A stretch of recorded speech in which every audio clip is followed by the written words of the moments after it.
Welcome to an easy ESO build video.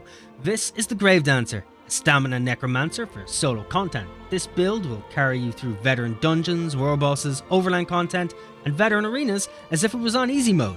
With high DPS, strong shield, extreme sustain, and vast amount of healing, you'll spend a lot of time wondering if the game's bugged or if your character's immortal. But don't worry, it just works. For this build, any stamina race will do. It's your character, so you do you. But if you want a few suggestions, then you could go with a Nord if you want to feel a bit tankier. And if you're completely mad and infinite sustain isn't enough for you, you could go with a Redguard. And there's also an Orc, who'll give you that extra bit of weapon damage if you really want to hurt your target. We're putting 64 points into stamina. We're grabbing ourselves the Lover Munda Stone, which will increase our spell and physical penetration.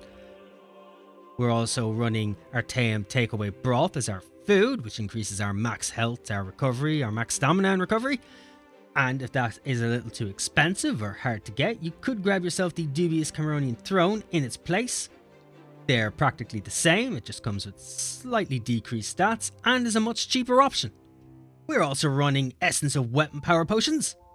You can make these yourself at the alchemy station or you can grab them off the guild merchant. Next up are the gear sets. For the head, we are running a Slimecraw's Mask in Divines with maximum stamina. This can be grabbed from the Wayrest Sewers on Veteran. We're only using the one piece, so it's giving us extra critical chance. For the chest, the waist, hands, legs and feet, we are running Welloquin's Perfected Set. This set can be grabbed from the Cloud Rest Trial on Veteran. You can also run the normal version of it, which is gotten from the non-veteran version of the trial. You're just losing out on a small bit of stamina, but it's not a big cost to our DPS. We're running this set with Divines with maximum stamina on all pieces. This set adds critical chance and gives us Minor Slayer at all times. The perfected version will give us an extra maximum stamina. And for 5 pieces, our light and heavy attacks apply a stack of Harmful Winds to our target for 5 seconds. Harmful Winds deal 200 physical damage per stack every 1 second. This effect can stack once every half second up to 10 times and scales up the higher of your weapon or spell damage. Onto our next set, starting with our front barrel weapon. This is the Hexus Ward set. We're running a Greatsword with the Precise trait and an Absorb Stamina enchant. This set can be gotten from the Deadlands Overland content, or you can also buy it from the guild merchant. This set adds critical chance with weapon and spell damage, and with 5 pieces, dealing direct critical damage grants us a damage shield that absorbs up to 1400 or 14,000 damage for 6 seconds. This effect can occur once every 2 seconds. We're also running jewelry for the neck and a single ring, both in Bloodthirsty with a stamina recovery enchant, and a single body piece for the shoulders or the head, depending which one you get instead of Slimecraw's. And we're also running the Ring of the Pale Order, also in Bloodthirsty with a stamina recovery enchant. This ring can be gotten from the Antiquity system and, while wearing it, restores 20% of the damage you deal as health. This value is decreased by 4% per ally you are grouped with. You cannot be healed by anyone but yourself. If you don't have the Ring of the Pale Order set, then you can take a Hexus Ward ring instead, so you have Hexus Ward on all the jewelry, and in its place on the shoulder or helm, you could take the full monster set of Iceheart, which can be gotten from Direfrost Keep on Veteran. Iceheart will provide us with another damage shield in its place to make up for the healing, so then we'll have 2 shields on this set. And also, if you can't get your hands on Wellerkin, you can also use the crafted set Hunting's Rage, which can be crafted in Riften, or you can also buy it from the guild merchant. And for the skills, starting with our front bar, we're running Carve, which is morphed from Cleave. You can find this in the 2-handed skill line.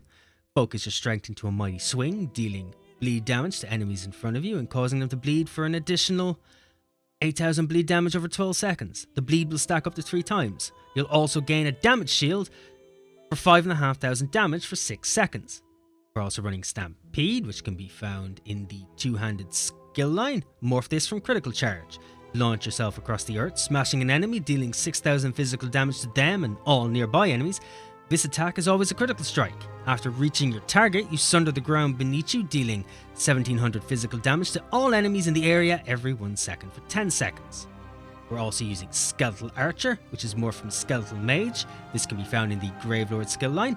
Unearth the Skeletal Archer from the dirt to fight by your side for 16 seconds. The Archer attacks the closest enemy every 2 seconds, dealing 3000 physical damage. Each time the Archer deals damage, its next attack will do 5% more damage than the previous attack. We are also using Blighted Blast Bones, which is morphed from Blast Bones. This is also in the Gravelord skill line. Summon a decaying skeleton from the ground after 2.5 seconds. The skeleton runs after the target and explodes when it gets close to them, dealing 12,000 disease damage to all enemies nearby and applying Major Defall to them for 4 seconds, reducing their healing received and health recovery by 16%. This will create a corpse on death. And we're also using Detonating Siphon. This is morphed from Shocking Siphon. This is also found in the Gravelord skill line. Violently drain the last spark of life from a corpse, dealing 15,000 disease damage over 12 seconds to all enemies around the corpse and between you and the corpse. When the siphon ends, it causes the corpse to explode, dealing an additional 6,000 disease damage to all enemies around the corpse, and this ability scales off your highest offensive stats, and while slotted, your damage done is increased by 3%. This is followed up with the ultimate on our front bar, which is Pestilent Colossus. This is morphed from Frozen Colossus and is again in the Gravelord skill line. Unleash a Pestilent Flesh Colossus to pulverize enemies in the area. The Colossus smashes the ground 3 times over 3 seconds, dealing 9,600 damage, 10,100, and then 10,600 disease damage with the first, second, and third smash. Dealing damage applies major vulnerability to any enemy hit for 12 seconds, increasing their damage taken by 12%. And on our back bar, which is our bow, we're using Endless Hail, which is morphed from Volley. This can be found in the bow skill line. Launch a multitude of arrows into the sky to rain down, dealing 1100 physical damage to enemies in the target area every 1 second for 12 seconds, after a 2-second delay. This is followed up with Razor Caltrops, morphed from Caltrops. This is found in the Assault skill line. Hurl a ball of Caltrops that scatter over the target area, dealing 900 physical damage every 1 second to enemies inside and reducing their movement speed by 50%. Enemies who take damage from the Caltrops have Major Breach applied to them, reducing their physical and spell resistance by 6,000 for 4 seconds. We're using Summoner's Armor, which is morphed from Bone Armor. This is found in the Bone Tyrant skill line. You wrap yourself in hardened bone, granting you Major Resolve and increasing your physical resistance and spell resistance by 6,000 for 20 seconds. While active, reduce the cost of Blast Bones, Skeletal Mage, and Spirit Mender by 15%. It creates a corpse when the effect completes. We're also using Spirit Guardian, which is morphed from Spirit Mender. This could be found in the Living Death skill line. You conjure a ghostly spirit to do your bidding and stay by your side for 16 seconds. The spirit heals you or the lowest health ally around you every 2 seconds, restoring 2,600 health. While active, 10% of the damage you take is transferred to the spirit instead. And there's also Deaden Pain, which is morphed from Bitter Harvest. This is found in the Bone Tyrant skill line. You sap the lingering life from fresh corpses, granting you 2 ultimate and healing for 900 health every 1 second for 2 seconds per corpse consumed. While you have the heal effect, you gain major protection, reducing the damage you take by 10%. This ability scales off your max health. And while slotted, your damage taken is reduced by 3%. And finally, the ultimate on our back bar is Ravenous Goliath, which is also morphed from Bone Goliath. This can be found in the Bone Tyrant skill line. You become a horrific Ravenous Goliath, increasing your max health by 30,000 for 20 seconds and immediately restoring 30,000 health. While transformed, your damaging light attacks restore 460 health and your fully charged heavy attacks restore 1100 health. You deal 1300 magic damage to nearby enemies every second and heal for that amount. These abilities will scale off your max health. Skills done, we'll move on to the passives, starting with the Gravelord skill line. We want reusable parts, Death Mel, Dismember, and Rapid Rot. In the Bone Tyrant skill line, we're looking at Death Gleaning, Disdain Harm, Health Avarice, and Last Gasp.